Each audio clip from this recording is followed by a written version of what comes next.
Quand il marche dans le respect de la parole de Dieu, quelle que soit la décision qui avait été prise contre toi, bien-aimé, la mauvaise décision qui t'avait été annoncée, cette décision tombe. Le message de malédiction qui t'avait été donné, l'Éternel le transforme en message de bénédiction ce matin. L'Éternel a dit à Esaïe, va lui dire, j'ai entendu sa prière. Bien-aimé, l'Éternel a entendu ta prière ce matin. Toutes tes prières depuis le mois de janvier. Il commence à te demander, bon, tu as dit que c'est l'année du triomphe, mais jusque-là, je n'ai pas triomphé. Ce matin, l'Éternel te dit, j'ai entendu ta prière.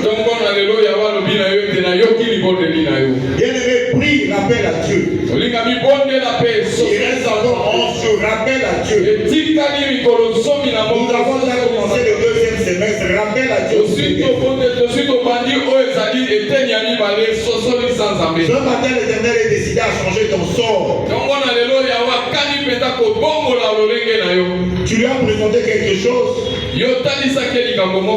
Alléluia. Il va te bénir. Alléluia. Amen. Dieu a transformé la décision qu'il avait prise contre Ézéchias. Bien-aimé, Dieu te garde ce matin. Et au temps favorable, il va te bénir. Alléluia. Amen.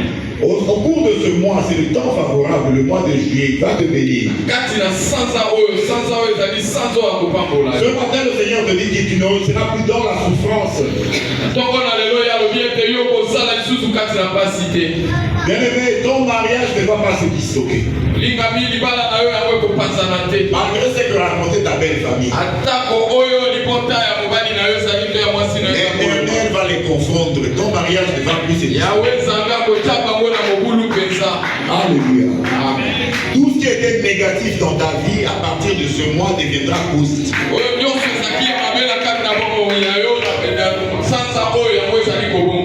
Même si ta maladie te faisait voir que tu n'allais plus vivre longtemps, eh bien, tu vivras longtemps.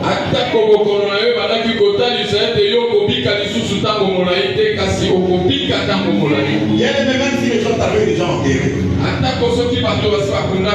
ils se sont dit non, avec un tel diagnostic, bon, il n'a plus 6 mois à vivre, tu es encore vivant, tu vivras encore longtemps. Amen.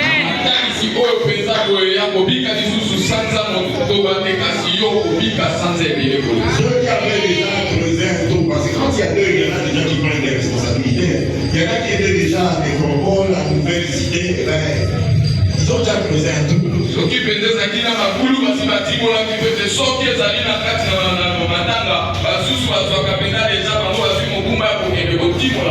Même si le corbière était déjà prêt à amener ton cercueil.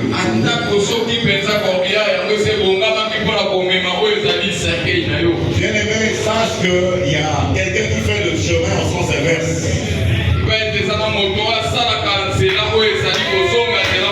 Vous connaissez l'histoire de la veuve de Naïm.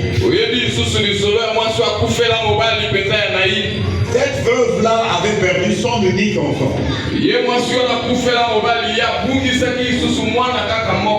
Sur cette terre, il y en a qui se réjouissent comme s'il y avait deux. Ils chantaient déjà sûrement les chansons obscènes comme on entend souvent. Il y avait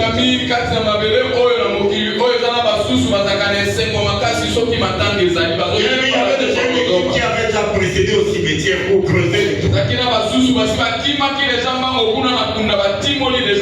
Sûrement, ils avaient déjà un pourcentage parce qu'il y en a qui font des démarches parce qu'ils savent qu'ils disent bon, le tombeau chez Nécropole, ça va de 1500 à 5000 $. Et ceux qui devaient amener les corbières, ils avaient déjà des intérêts dedans, ils attendaient.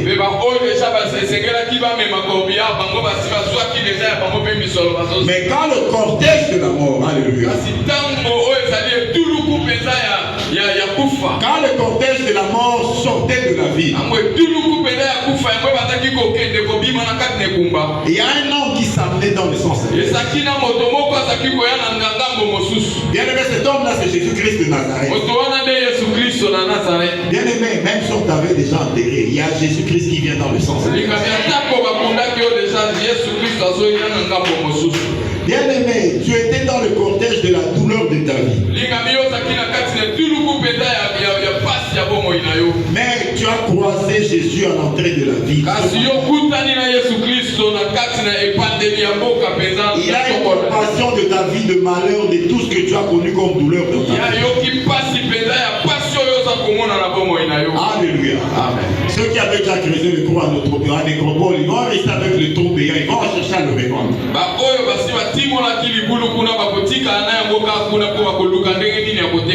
Le chauffeur du corbillard va se fâcher. Vous m'avez fait perdre du temps. Car ce trou-là qu'ils avaient creusé, ce trou-là ne recevra plus ton corps. Parce que le Seigneur Jésus a fait les choses dans le sens contraire.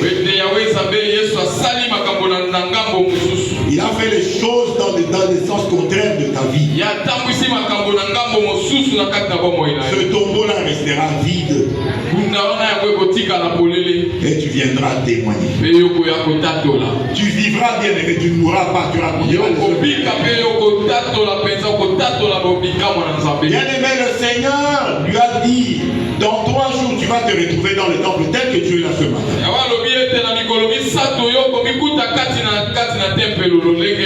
Malgré tous les malaises que tu avais, tu es venu au temple.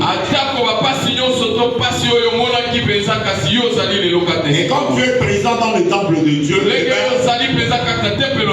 comme Ézéchias, le Seigneur t'ajoute 15 années des années.